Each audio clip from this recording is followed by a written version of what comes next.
Hello everyone, you are with Ajay Adlakha and I'm on a mission of simplifying rural marketing. Friends, as you are aware, 65%, more than 65 population living in rural India have the same aspirations as what urban marketers or urban people have. And here there are corporates who are making these changes.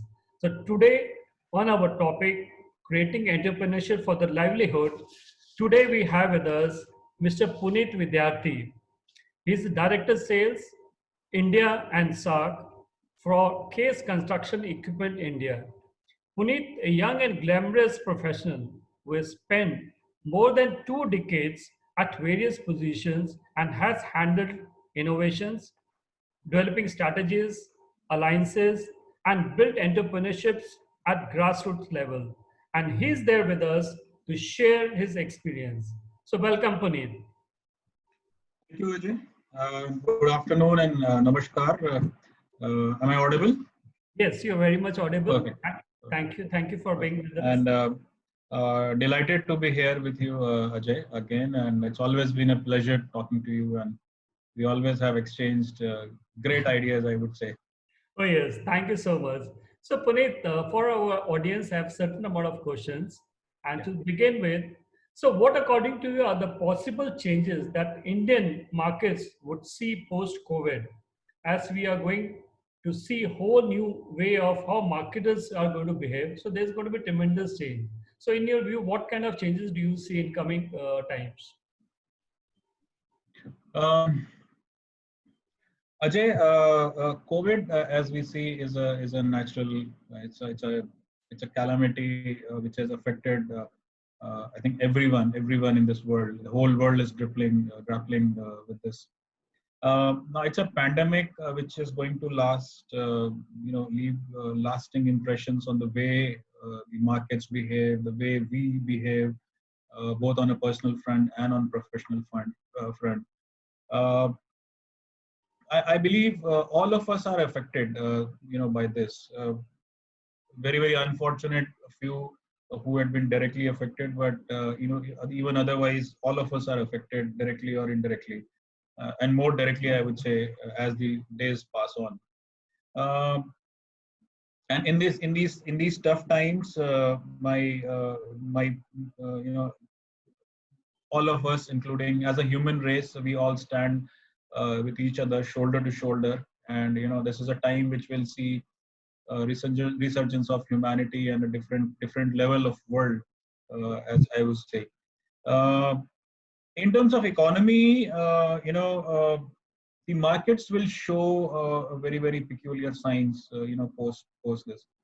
Uh, we certainly can see or expect a dip in consumption.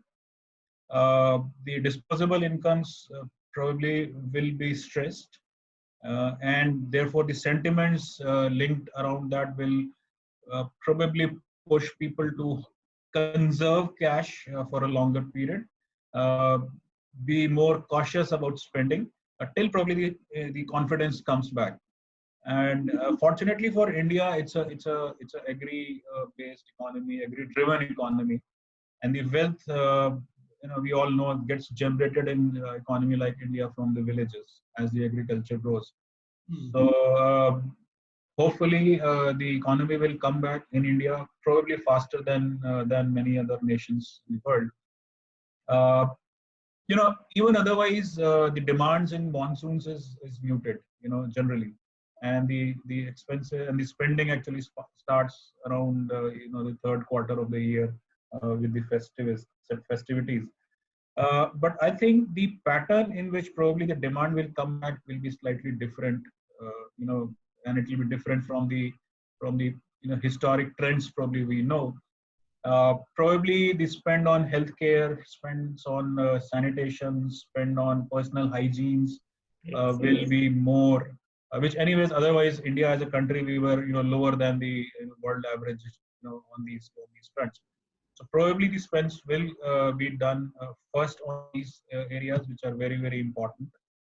The second, the paradigm which probably may shift is the availability uh, of the workforce at the urban centers. Uh, it looks like at the moment, the workers, the hands which have migrated back to villages, probably will stay there for slightly longer. Though in a short term, what probably may happen that the uh, availability of labor could be more in the rural areas, and there could be a scarcity of resources in the urban areas. However, as I see, this will probably lead to an opportunity and again shifting of business patterns. So some of the businesses probably which are more urban located, which but they have got potential to be relocated to rural areas. That shift may happen, especially in the cottage industries or small scale urban outfits. So I see a shift in the way these businesses are located and the way these are managed by people at the grassroots level. Yeah. I hope so. It happens because there's an equal opportunities which is being created at the other part of the places where this is not happening. It's a great this thing. So in your career, there has been a lot of hits and misses. There are a lot of achievements in your journey. So this could you take me through your journey as such? Yeah, so my journey in the rural space has been very, very exciting and very, very fulfilling. And my journey actually started probably way back, 15 years back within the rural space. Not many people have actually, considered rural as a viable business opportunity. Not many brands have done it. Yes, there were some brands who were visionary and had started, and we all have read in the textbooks and case studies, how it has evolved.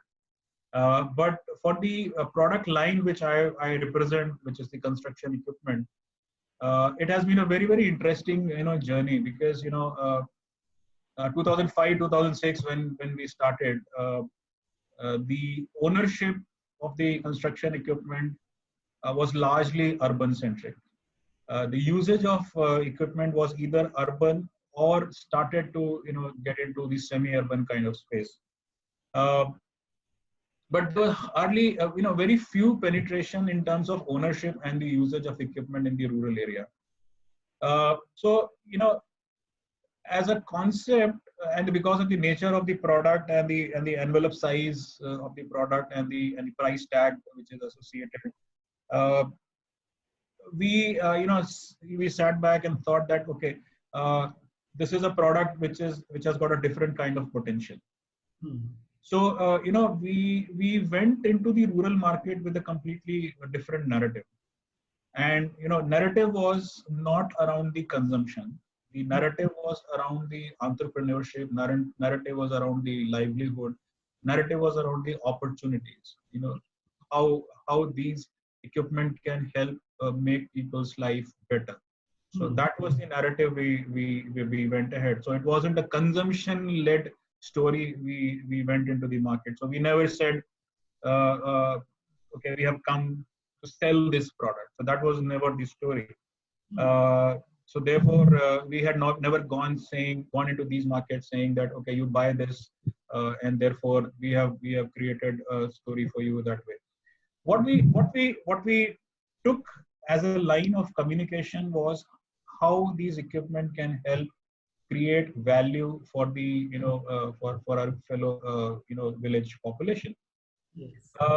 And can I with my proposition, can it help to create employment? Can it help to create extra income? Can it help to create a second source of income? Depending upon the TG which we are talking to.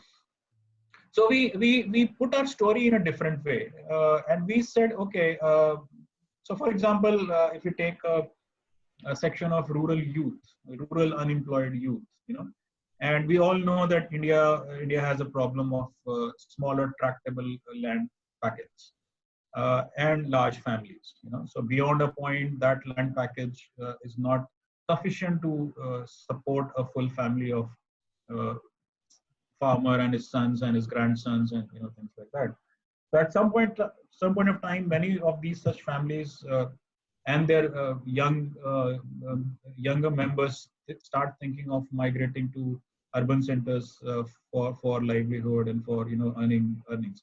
So we had gone back to them and said, okay, why don't you look at opportunities around you, wherein not only you can create an earning opportunity, earning possibility for yourself, but you can also help betterment of the societies around you in the rural workspace.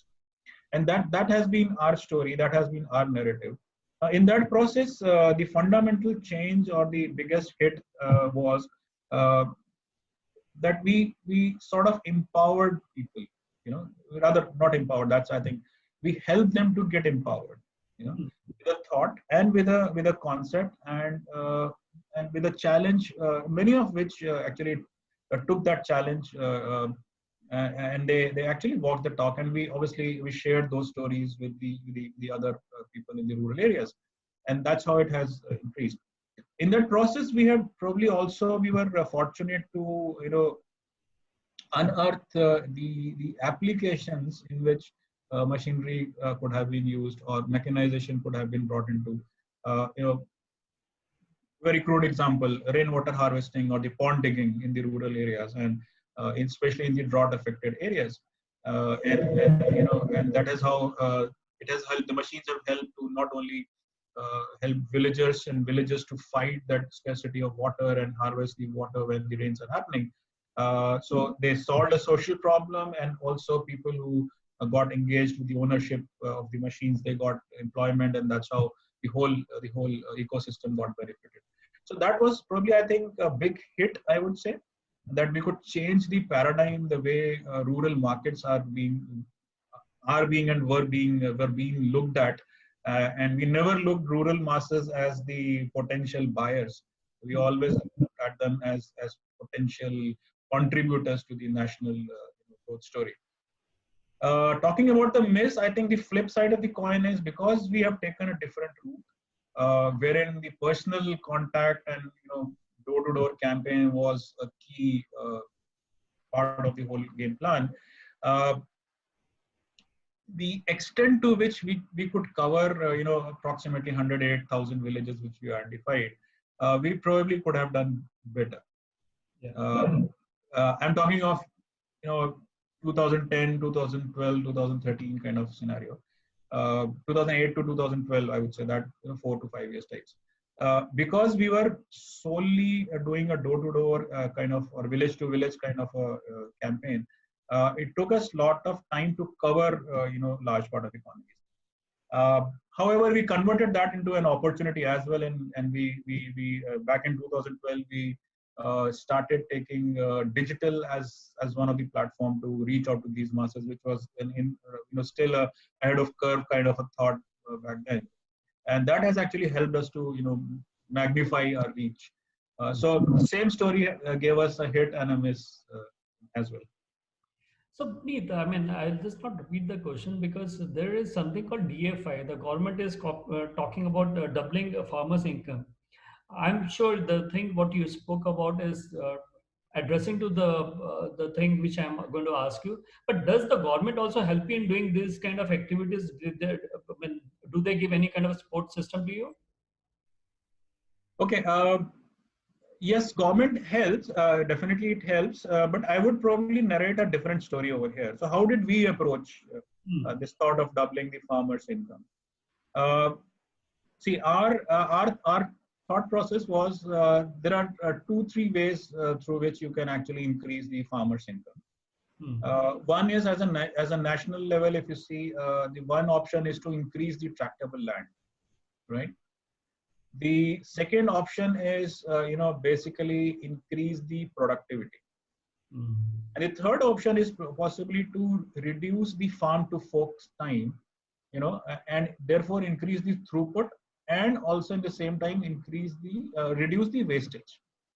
So through the construction equipment kind of input, what we attempted is to go through these routes. So one is a increase of tractable land, which is a direct application of the machines, and the land which is not plowable, how maybe help them, farmers and villagers, to increase that land bank, but there is a limitation to it.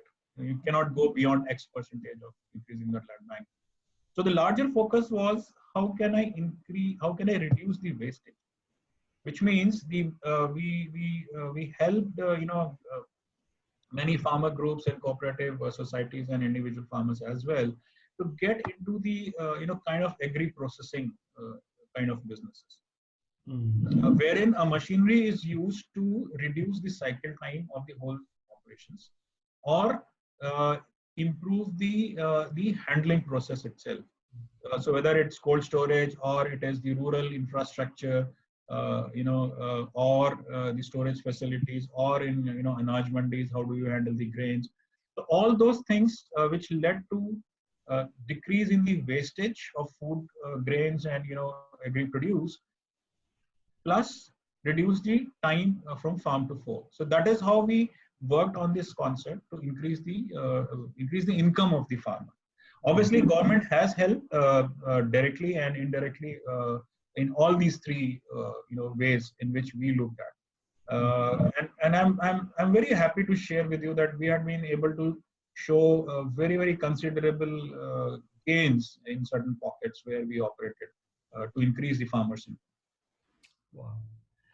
So, coming up, Puneet, there are these brand managers. Generally, they don't want to work in these companies who are generally skewed towards the rural areas. So, anything you feel that the do's and don'ts they have to keep in mind before getting into these kind of markets or getting to these kind of joining these kind of companies? So, my personal approach, Ajay, in this is a market is a market. But they don't want to go to the rural areas. People don't want to go to rural areas. Yes. Yeah. And that's a very, very interesting point, and I think you're absolutely right. So I also met a couple of people who were born and brought up in urban centers, and therefore the thought process, we think in English, and we do it in English, right? So it's very interesting, and I would narrate one of these stories. So when we were building this organization dedicated to the rural vertical, the managing director at that time asked me to look for people who are born and who got their primary education in the villages. And he was very, very categorical in saying, do not look at people who go to villages just to spend a night in a hotel and come back. Yeah. So his ask was to find people who can go and sleep in the village with the farmer or at the sarpanch's house, spend the night over there and be okay about it. It was a small thing, at that point of time.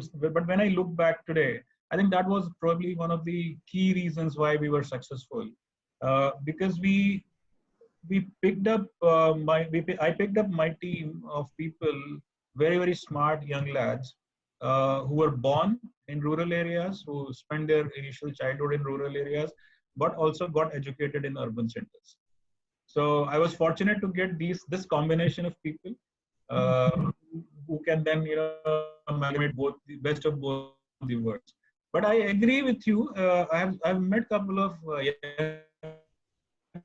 guys who shy away from going to rural areas. My personal opinion is probably rural areas offer more opportunities. Rural markets offer more opportunities and more scope for learning.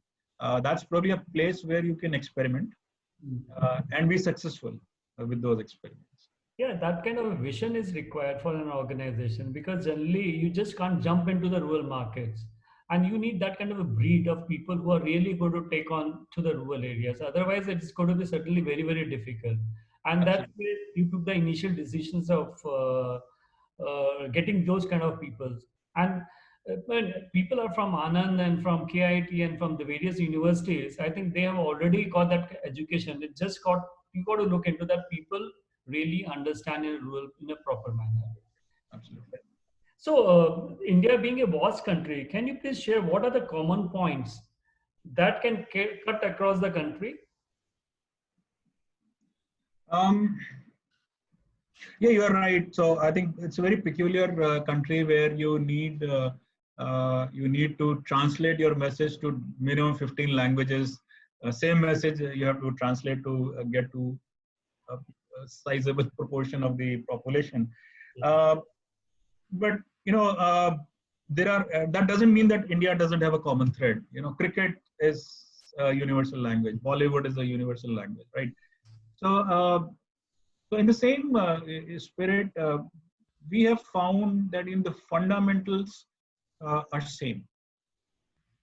Fundamentals of a consumer, that he or she has a need. The fundamental that a brand or a product can offer a solution, and that solution actually fits into the need of the consumer. And then there is a fit. So these fundamentals are common. In my journey, what we had found, as a single largest item, if I may say so, it was probably the digital revolution which has helped marketeers like us to reach to a larger section of society and audience in lesser time with more effectiveness. So we started using digital medium pretty early. And I would say we started with experimenting with a couple of things, and then very quickly we could find that that balance, what needs to be used and how much and where and when. Thanks to the revolution which has come around the the telephone and digital and data transmission.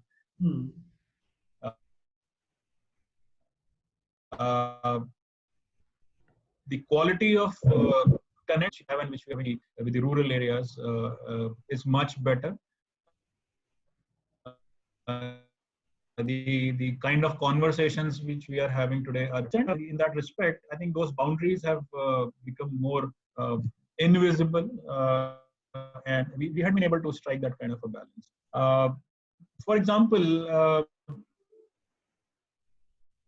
if I can give you an example, even today, as we are under the lockdown, we have been able to connect to our own sales force, connect to the operators of our machinery, connect to various operation and maintenance staff at the sites across length and breadth of the country. Even in these lockdown times, we have been able to connect with and their families in some sense, and we have been able to convey our message very, very quickly and effectively. Yes. Yeah. And is there any kind of a go-to-market strategy which can be of a universal, or there need to be a varied kind of a marketing strategies depending on the products as such? Are there any thin lines that remains which is as a common thread, or it's going to be separate for each and every category in your view? Okay. So Ajay, I believe that the fundamentals remain same. The fundamental theory is same. I mean, there is a need, as I said, and we have a proposition. How do I match and fulfill and provide a solution and solve a problem? So these fundamentals remain same. Now, with respect to the category and this section of society and the geography which we are operating in, these can be tweaked and layered, can be layered, according to the product or the services which one is dealing with. But the fundamental theories remain same. What probably could change is the depending upon the market and depending on the product, the actual go-to-market strategies or the action plans may change. The fundamentals remain same, I guess. And how do you see this in your construction equipment companies? How do you see that? Is there going to be a substantial change in the business in rural India, or it's going to be remain same for you? So basically, the work which we have done in this market over these years, and the paradigm which we were able to establish, the ownership, as we speak, the ownership, the usage, and the service providers, the entire this entire thing is now shifting to the rural areas for construction equipment. It will continue to happen this way for a couple of more years, because the rural areas are the places where the development is happening and will continue to happen for some more time. So for construction equipment specifically, the place to go is rural market for at least for At least if I can say, I can very easily say at least for a decade or so. So yes, there is a very strong case for construction equipment. And see, rural people have this mindset of jugaad, and companies like yours, the mindset is more on doing things jugaad where there's no money. Really, they don't need to spend their money and they don't need to shell out the money. So, how do you see that companies like you are going to change that mindset for them? Ajay, personally, I'm not a big fan of jugaad, and I firmly believe that jugaad kills excellence. Jugaad is a quick fix. I mean, not in the sense in which the book has been written, but generally it has been misused, abused thing. It is done to fix things without thinking over the real problem and the sustainability of the solution. So my personal belief is never, and my personal vote is never towards the jugaad, and I always believe in working on the fundamentals and correct it first time, so that rest of the problem never arises. But yes, there are very innovative ways of solving problems we have.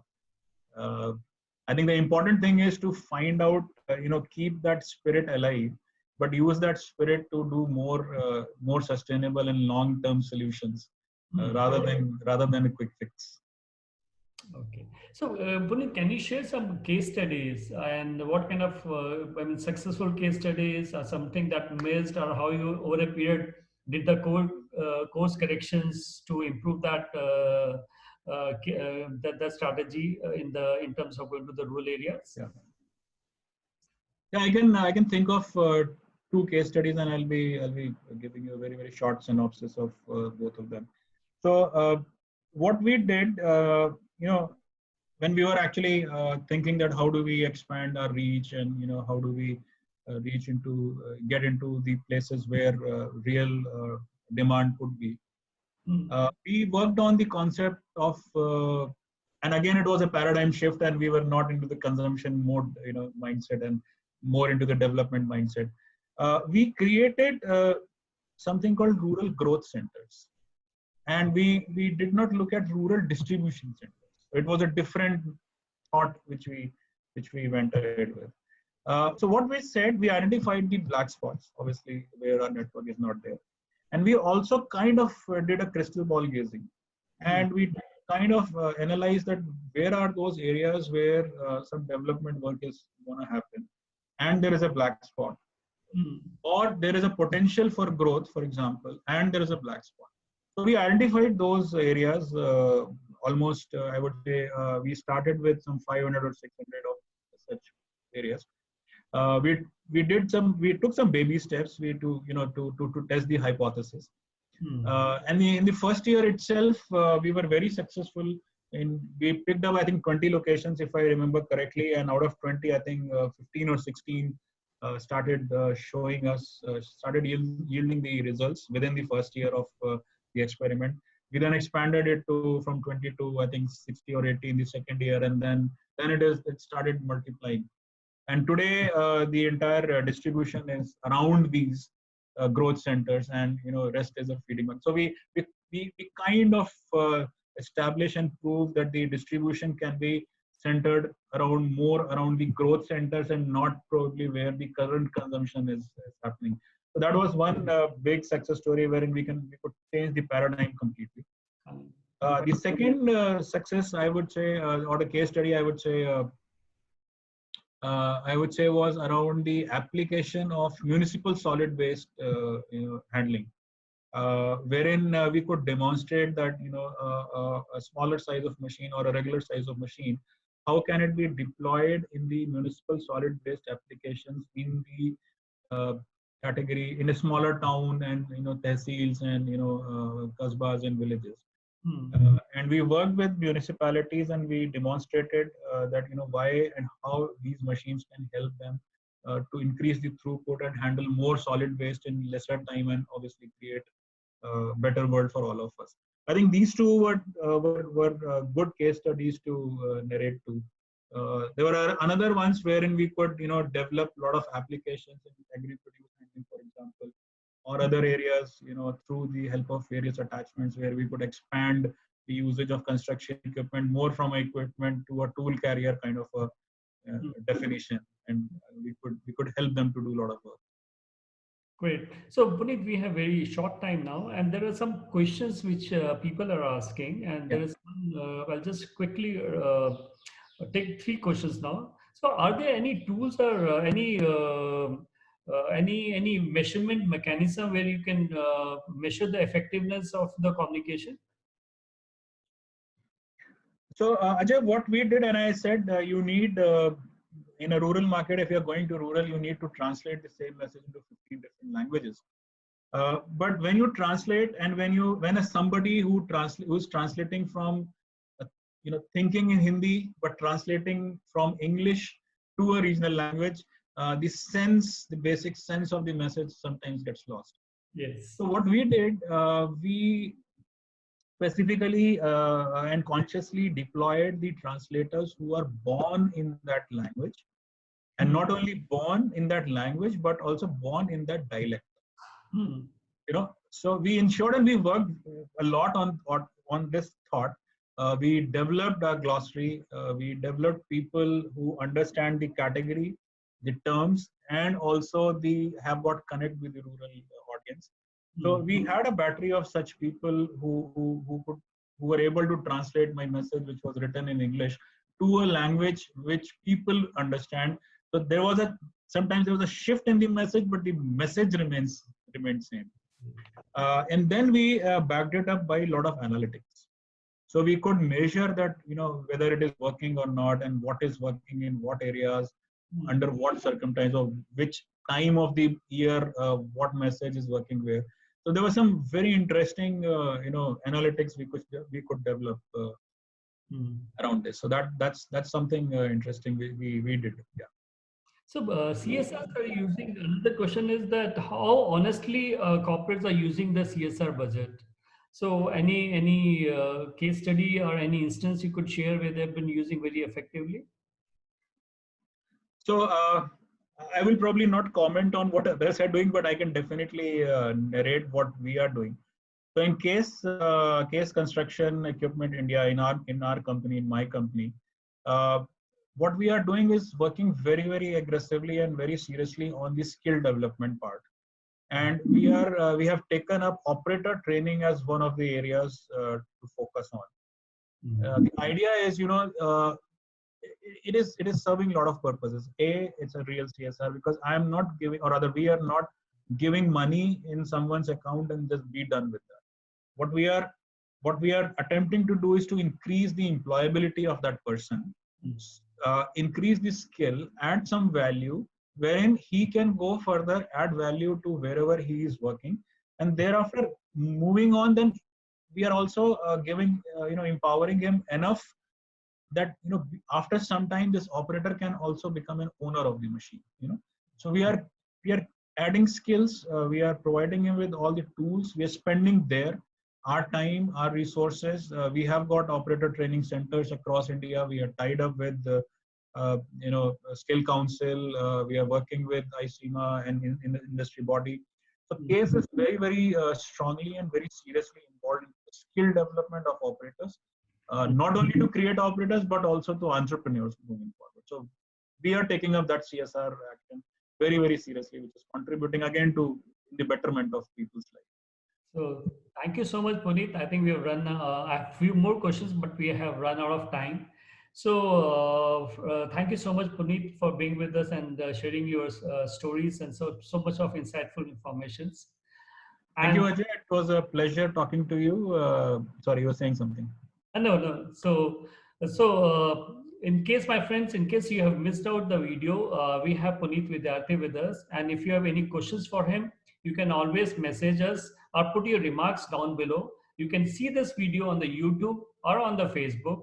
And any questions, you can always mail to us at ajayadlakha@gmail.com. And next week, that's on Monday, we'll be getting a very interesting topic, which is related to the technologies towards the health sector. And we'll be taking this care with a very, very senior professionals in the industry.